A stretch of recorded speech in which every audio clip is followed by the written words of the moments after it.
Welcome to icon politics. నేను మీ పవన్ కృష్ణమూర్తి.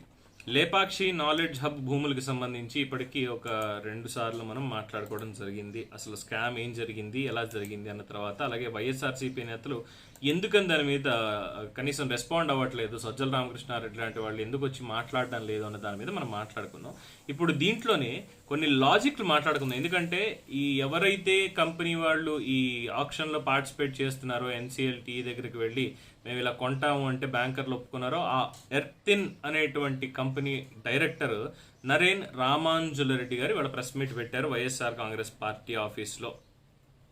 అంటే ఆయన డైరెక్టర్గా వాళ్ళ ఆఫీస్ నుంచి పెట్టాల, ఒక పార్టీ నుంచే పెట్టారంటే ఎస్ ఇది పార్టీ పరంగా కూడా మాట్లాడుతున్నాము, మా ఇష్టం అని చెప్పడానికే పెట్టినట్టుగా నేను అనుకోవాల్సి వస్తుంది. ఇక్కడ ఏం చెప్పారు అన్న దాని మీద మనం ఒక్కొక్క దానికి ఒక్కొక్క లాజిక్ మనం చెప్తామండి. ఇక్కడ ఏంటంటే ఈయన చెప్పింది ఈ లేపాక్షి నాలెడ్జ్ హబ్ గురించి ఏదో ఒక రూపంలో భూములు వివాదాస్పదం అయ్యాయని, దీంతో ఆ భూములపై పెట్టుబడి పెట్టడానికి ఎవరూ ముందుకి రాకపోవడంతో బ్యాంకర్లు 500 కోట్లకే ఎర్తిన్ కంపెనీకి ఇవ్వడానికి అంగీకరించారు అని చెప్పి కమలాపురం ఎమ్మెల్యే రవీంద్రనాథ్ రెడ్డి గారి కుమారుడైనటువంటి సీకే దిన్నే జడ్పీటీసీ సభ్యుడు నరేన్ రామాంజులరెడ్డి తెలిపారు.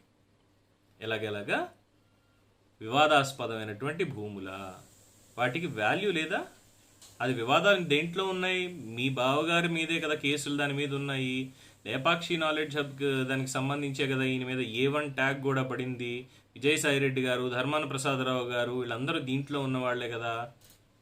మరి అక్కడ భూములకి వాల్యూ ఎలా తగ్గిపోయింది? అది వివాదంలో ఉంది అంటే వీళ్ళు నేరస్తులు అని చెప్పి ప్రూవ్ అయ్యే వరకు కూడా ఆ భూములకి వాల్యూ ఉంటుందా లేదా అని కాదు, వాల్యూ ఖచ్చితంగా పెరుగుతుంది. ఎందుకంటే దాని చుట్టుపక్కల అభివృద్ధి అనేది జరుగుతూనే ఉంది.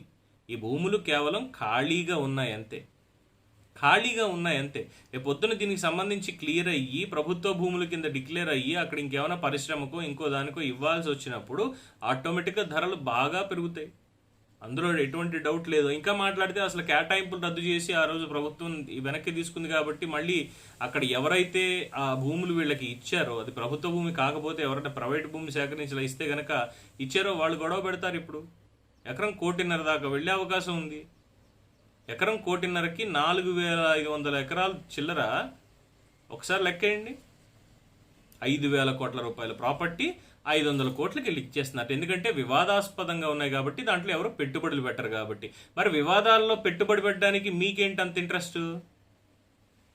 అంత వివాదాస్పద భూమిలో పెట్టుబడి పెట్టడానికి మీకేంటి ఇంట్రెస్ట్? అక్కడ దానికి ప్రభుత్వం ఎందుకు సైలెంట్గా ఉంది అంటే ఇక్కడ క్విడ్ ప్రోకో అనుకోవచ్చు. డెఫినెట్గా క్విడ్ ప్రోకోనే అనుకోవాలి. ఎందుకంటే ఇక్కడ తీసుకున్నటువంటి ఆ కంపెనీలో ఈయన డైరెక్టర్ వచ్చి మాట్లాడుతున్నారు కాబట్టి ఇది అలాగే అనుకోవాలి. ఆయన ప్రభుత్వం వెనక్కి స్వాధీనం చేసుకున్న తర్వాత ఇందులో ఇంకా మళ్ళీ ఎన్సీఎల్టీ అని ఇంకోటని ఎందుకు వస్తుంది? బ్యాంకులు వెళ్ళి ఎవరిని అడగాలి? ఇందు శ్యాంప్రసాద్ రెడ్డిని అడగాలి. ఆయన్ని అడిగితేనే మిగతావన్నీ తెలుస్తాయి. ప్రభుత్వం వెనక్కి తీసేసుకున్న తర్వాత డబ్బులు కట్టాల్సింది బ్యాంకులకి ఆయనే కట్టాలి. మరి 1,000 కోట్ల రూపాయలు రుణాలు తీసుకుని ఎగ్గొట్టాడా, ఏం చేశాడు? మరి అది చెప్పాలి కదా. ఎన్సీఎల్టీకి వెళ్ళడానికి ఈయన భూములకి ఆ రోజు అనుమతులు రద్దు చేసిన తర్వాత ఈయనకి హక్కు ఉండదు కదా దీని మీద చెప్పడానికి. ఈ పాయింట్లు ఎందుకు మరి ఈయనకి గుర్తు రాలేదు?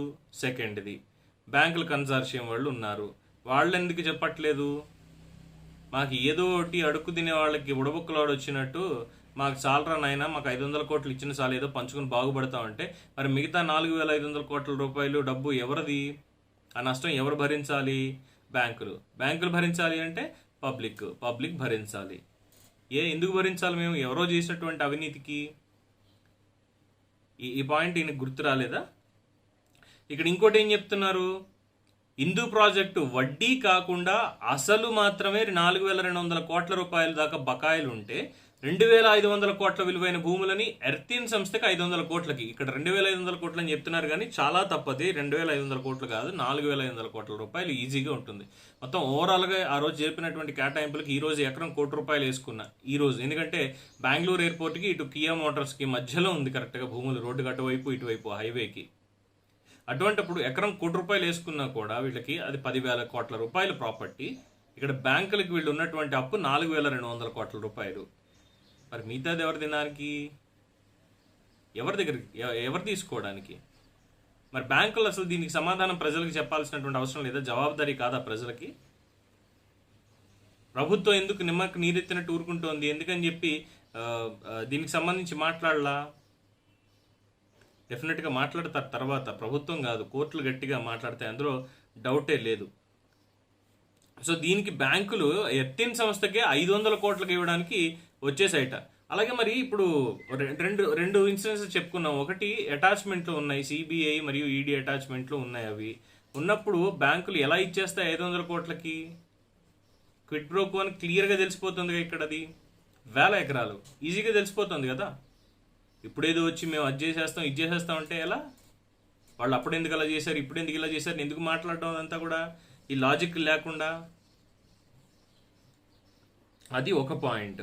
సో ఇంకా ఏంటంటే దేశంలో చట్టపరంగా ఎలాంటి వ్యాపారమైనా చేసుకునే హక్కు తనకి ఉందని ఆయన స్పష్టం చేశారు.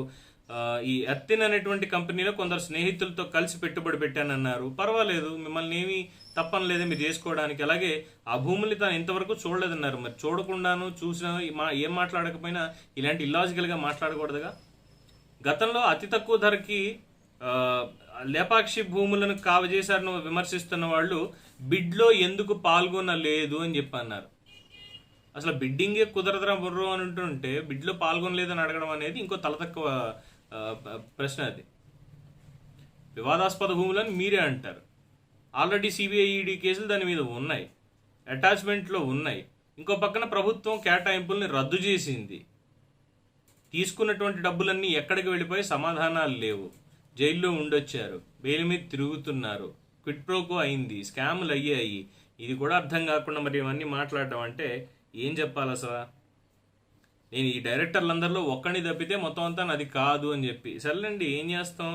ఎవరికి వెనకటికి ఏదో చూస్తే ఎవరో పురాణం చెప్పారట, అలా ఉంది పరిస్థితి. ఇక్కడ చెప్పేటువంటి మాటలు ఇలాగా వీళ్ళు.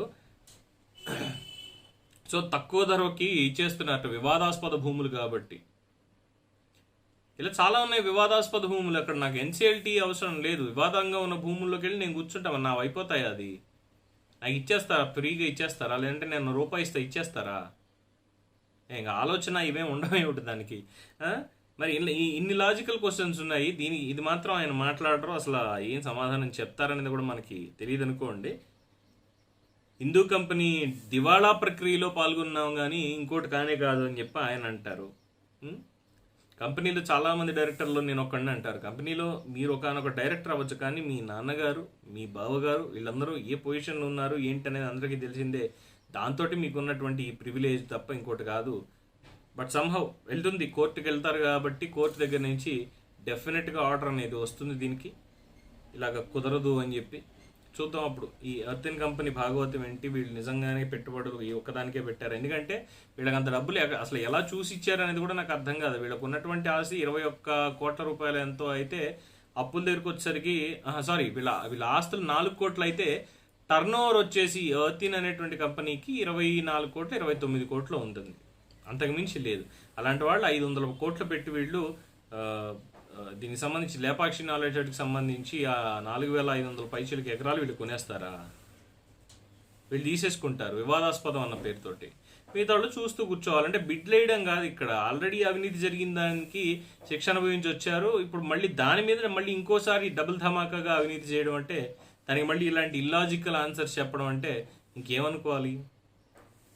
So whatever it maybe, ఇంకా ఏం అనుకోవడానికి ఇక్కడ ఏం ఆస్కారం లేదు అని నేను అనుకుంటున్నాను. సో చెప్పండి, మీరేమంటారు దీని మీద?